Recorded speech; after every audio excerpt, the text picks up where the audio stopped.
Of course, one of the big stories was Ten Hag being asked about Jadon Sancho not being in the squad. He said that he didn't train properly. Jadon Sancho, of course, then took to social media to respond to this. Shaq, as I said yesterday, we want to tread a bit carefully here because we don't know everything that's going on behind the scenes. But what do you make of them both going public with this? I'm not sure that it was needed for either. I guess Ten Hag was asked about Jadon Sancho and felt the need to name him publicly as he did, maybe hoping to invoke some kind of a response.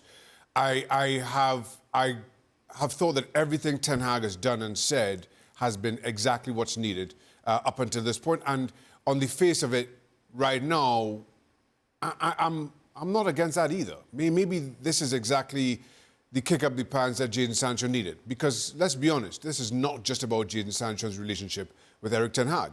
Jadon Sancho's poor performances preceded the current manager. So he needed to do something maybe to get a little bit of a response. I don't understand Jadon Sancho's response. And yes, again, we aren't really privy to a lot of what's happening behind the scenes. Maybe there's a lot, maybe there's absolutely nothing. Maybe everything that is being put out in the public is all that there is. There's a lot about his statement, first of all, that's confusing. I don't think Jadon Sancho is being made to be a scapegoat. A scapegoat means the one who's kind of carrying the blame for the team's poor performances. I think there are other people who are way ahead of Jadon Sancho. I think at the top of the scapegoat mountain has been Harry Maguire, surely over the years. There's been so many more people ahead of him in that queue. So I'm not sure that I'm sympathising with that aspect of the statement. Now, he may feel that he's been training brilliantly, but if the manager says differently, the manager has the final and, in all honesty, the only say in this. So if that's the case, if you and your manager have differing opinions on what's happening on the training ground, then you need to have that conversation with him. And the fact that Ten Hag waited this long, a year and a bit into his tenure, to kind of name Jadon Sancho in this regards, suggests to me that he's tried to have those conversations, that he's tried to invoke some kind of response out of Jadon Sancho privately, but failed, and now feels that this is a last resort for him. Man United just seem to have a great ability at the moment to buy extremely poor wide players.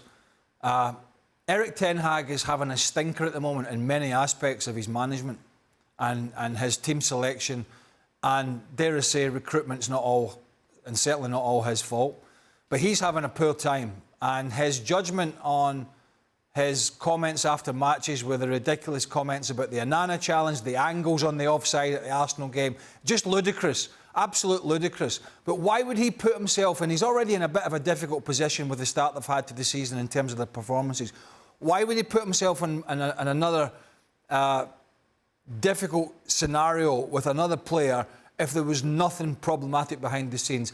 If Jadon Sancho was just out of form, then he would be on the bench and maybe he wouldn't get on. They have a gazillion people on the bench now. So why invite another storm is what you're saying? Craig, why bring on more questions, more problems when you already have bigger issues to worry about? If Jadon Sancho was only out of form and lacking confidence, Jadon Sancho would be on the bench.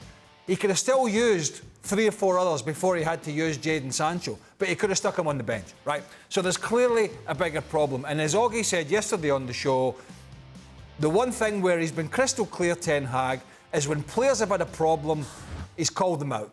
He's been, to this stage, 100% correct in all those scenarios. We can question his tactics and his after-match interviews and his questioning of referees and his understanding, it seems, of the laws of the game, which seem really blurry. But why would he give himself another problem on top of the problems he's already got if Jadon Sancho was a good apple and everything was hunky-dory? And as Mark said yesterday and others, you always have players that are a different character behind the scenes and are a little lazy or a little loud or whatever they are. But if they're playing well, it's less of a problem.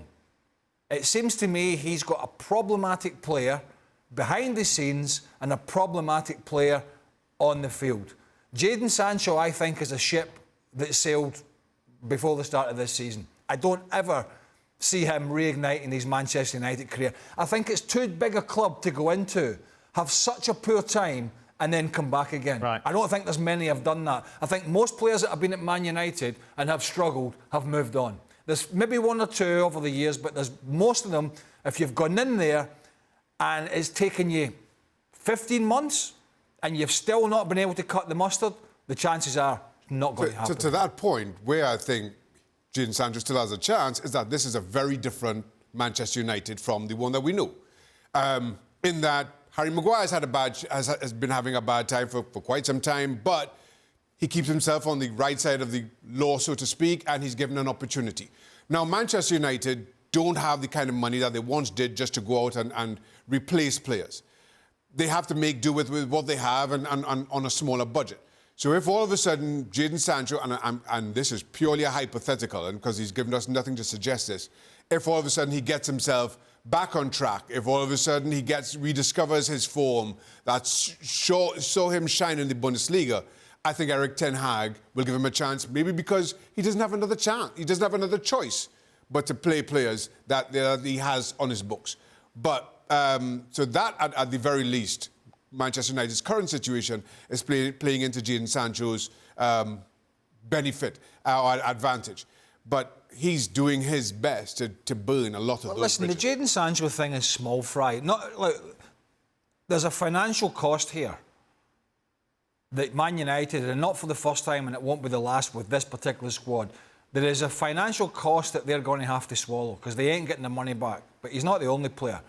But this, compared to what, the Ronaldo story and others, it's here today, gone tomorrow.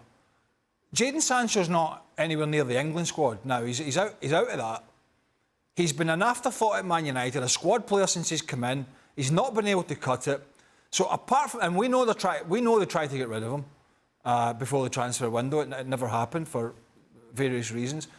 But really and truly, I think there is so many other things that United and Ten Hag have to worry about other than Jadon Sancho. It is the main reason that the reason why Ten Hag, I think, brought it up.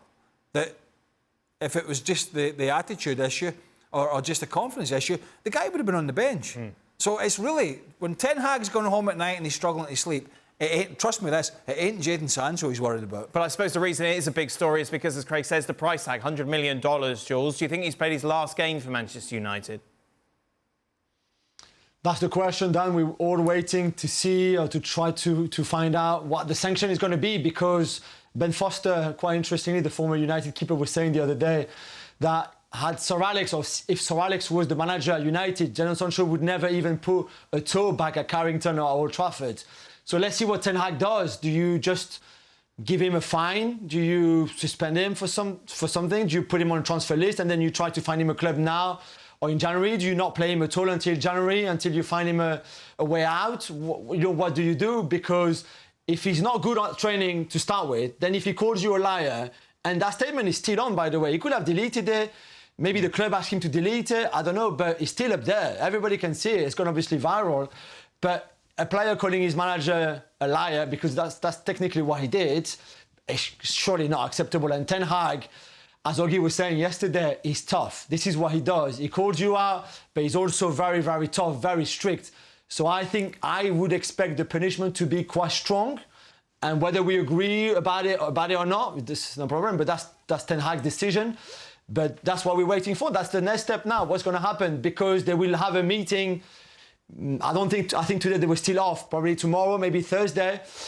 Because Ten Hag is at Carrington and Jadon Sancho is obviously, as Craig said, not in the England squad. So he's also there. So at some point he's going to come back for training.